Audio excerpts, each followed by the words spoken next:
Hello दोस्तों, मैं Devesh Panigrahi Bastar coaching Jagdalpur से एक बार फिर अपने नए लुक के साथ आपका हार्दिक स्वागत करता हूं। तो दोस्तों, मैं आज यहां पर आपके काउंसलिंग के विषय में चर्चा करने आया हूं। मैं आज आपको पूरे तरीके से बताऊंगा कि आपका काउंसलिंग किस डेट से स्टार्ट होने वाला है, उसका पंजीयन कहां करना है, कैसे करना है, सत्यापन कहां करना है और दूसरी काउंसलिंग कब से स्टार्ट है और बहुत सारी चीजें। तो वीडियो को पूरा लास्ट तक देखिएगा और वीडियो पसंद आए तो वीडियो को लाइक कीजिए, चैनल को सब्सक्राइब कीजिए और अपने दोस्तों तक जरूर शेयर कीजिए। तो चलिए शुरू करते हैं। तो दोस्तों, यदि आपको काउंसलिंग में बैठना हो, चाहे वो पहला काउंसलिंग हो चाहे वो दूसरा काउंसलिंग, यदि आपको काउंसलिंग में बैठना है तो आपको उससे पहले अपना पंजीयन करवाना होगा और यह पंजीयन ऑनलाइन तौर पर होता है, जिसमें आपको कुछ नॉमिनल सा फीस लगेगा। अब ये जो पंजीयन है उसकी तिथि है, ये स्टार्ट हो रहा है 12 अगस्त से और कब खत्म होने वाला है, ये 10 सितंबर को। कल जब मैंने अपने सिस्टम पर इसके लिंक को चेक किया तो मुझे किसी भी प्रकार का पंजीयन वाला लिंक IGKV के वेबसाइट पर, ऑफिशियल वेबसाइट पर नहीं मिला।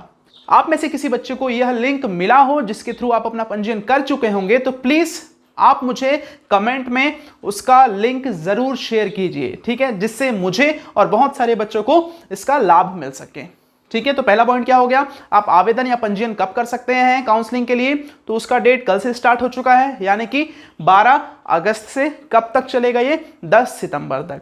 ठीक है, ये होगा फर्स्ट पॉइंट। अब जैसे आप पंजीयन करेंगे तो पंजीयन शुल्क के रूप में आपसे कुछ पैसे जो लिए जाएंगे, मान लीजिए आपके द्वारा जो पेमेंट किया जाता है किसी कारणवश वह पैसा बैंक आपको वापस कर देती है या फिर आपके अकाउंट में वापस कर देती है। ठीक है, तो आपको याद रखना है आप पुनः भुगतान अपने पंजीयन के लिए कब कर सकते हैं, तो आप याद रखेंगे 11 सितंबर से 12 सितंबर के बीच में।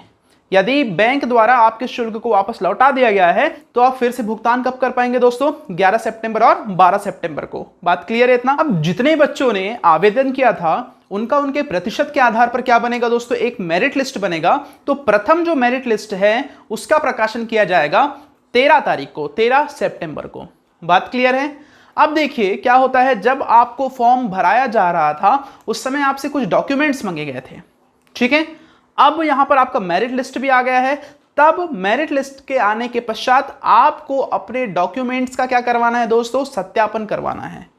बात क्लियर है। अब यह सत्यापन होगा कहां पर और कब होगा, तो याद रखना है आपको, यह सत्यापन होगा आपके नजदीकी कृषि महाविद्यालय में और कृषि विज्ञान केंद्रों में। सत्यापन करवाने की जो तिथि है दोस्तों वो है आपका 15 सितंबर से 21 सितंबर। क्या बोल रहा हूं दोस्तों, कब से कब तक, 15 सितंबर से 21 सितंबर के बीच में आप इस ड्यूरेशन में क्या करवा सकते हैं, अपने दस्तावेजों का या डॉक्यूमेंट्स का सत्यापन करवा सकते हैं। इसका टाइमिंग क्या है, सुबह 10 बजे से लेकर शाम के 5 बजे तक।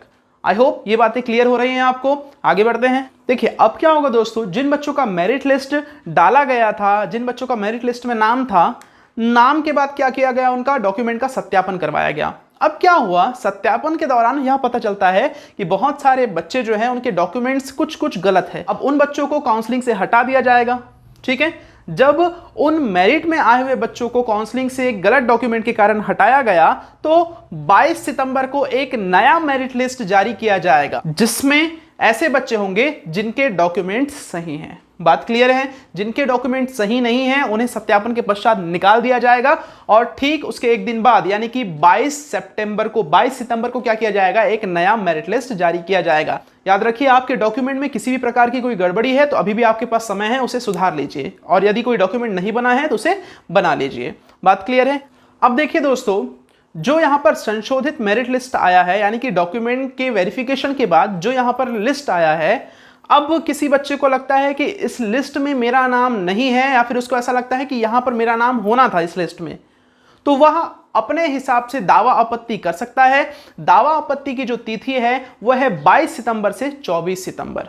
बात क्लियर है क्या बोल रहा हूं दोस्तों, आप दावा आपत्ति कर सकते हैं। वो जो संशोधित मेरिट लिस्ट आपके पास आया है उसके ऊपर कब से कब तक, 22 सितंबर से 24 सितंबर तक। अब आप जो दावा आपत्ति करेंगे उसके बाद अंतिम तौर पर संशोधित मेरिट लिस्ट जो आएगा उसका प्रकाशन किया जाएगा 26 सितंबर को। अब हम लोग बढ़ने वाले हैं अपने प्रथम काउंसलिंग की ओर। अभी तक जो चीज था वो पंजीयन से लेकर अभी तक हमारा जो मेरिट लिस्ट है वहां तक हमने कंप्लीट कर लिया। अब हमारा जो नेक्स्ट आने वाला है वो है प्रथम काउंसलिंग। तो देखिए दोस्तों, जिन बच्चों का नाम मेरिट लिस्ट में आया है उन्हें महाविद्यालय की सीटों का आवंटन कब प्राप्त होगा, तो याद रखना है आपको 28 सितंबर को आपको पता चल जाएगा कि प्रथम काउंसलिंग के अनुसार आपको कौन सा कॉलेज प्राप्त हुआ है।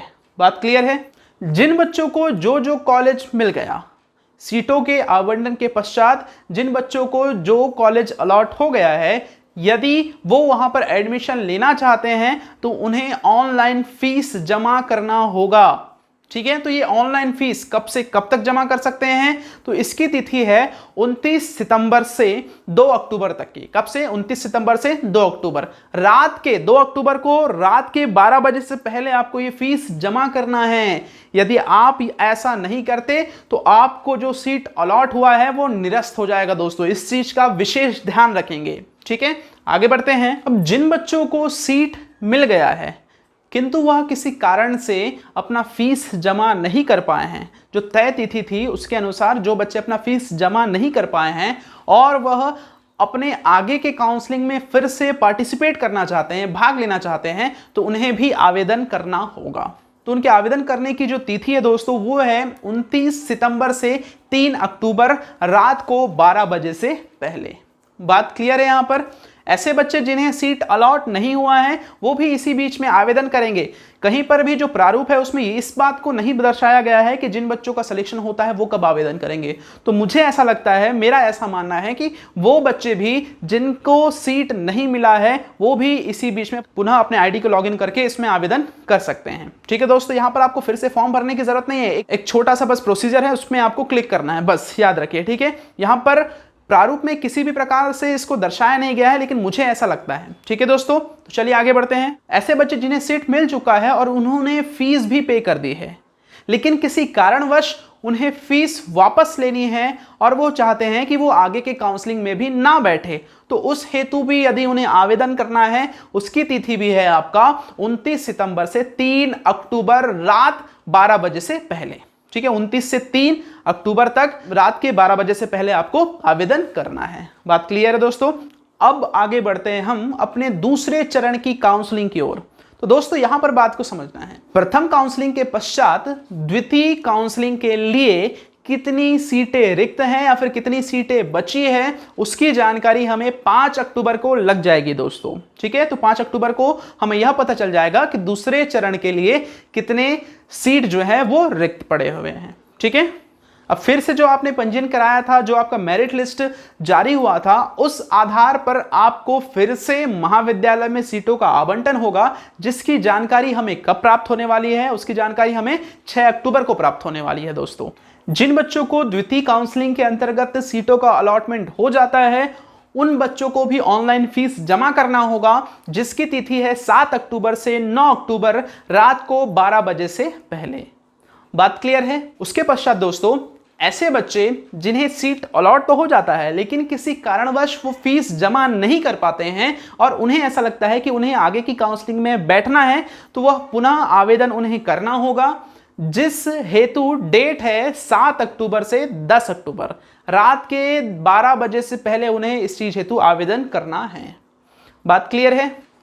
अब शुल्क भुगतान करने के पश्चात यदि वह अपना सीट निरस्त करना चाहते हैं और अपने आगे की काउंसलिंग से अपना नाम हटवाना चाहते हैं तो वह भी आवेदन कब से कब तक करेंगे? 7 अक्टूबर से 11 अक्टूबर तक रात के 12 बजे से पहले। बात क्लियर। यहां पर द्वितीय काउंसलिंग समाप्त होने के पश्चात आगामी काउंसलिंग हेतु जो रिक्त पद हैं उनकी जानकारी हमें कब प्राप्त होगी दोस्तों? तो वह प्राप्त होगी हमें 11 अक्टूबर को।